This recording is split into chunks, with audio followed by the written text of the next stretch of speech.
I laid a bed of that cedar mulch. That stuff burns well. It's full of sap. It burns a long time. And then I just started layering things on top of it. I started grabbing all this brown dead cedar that I had around the property, laid that on next, put a bunch of branches on top of that, and then lit it.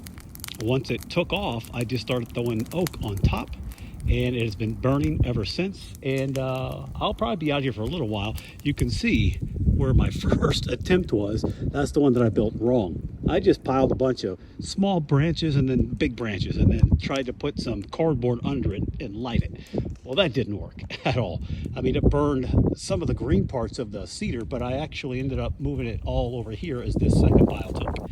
So it's doing well, and I'm hoping to get through that stack back there today before I have to put it all away. That and this little bit here. So burn pile number one down successfully.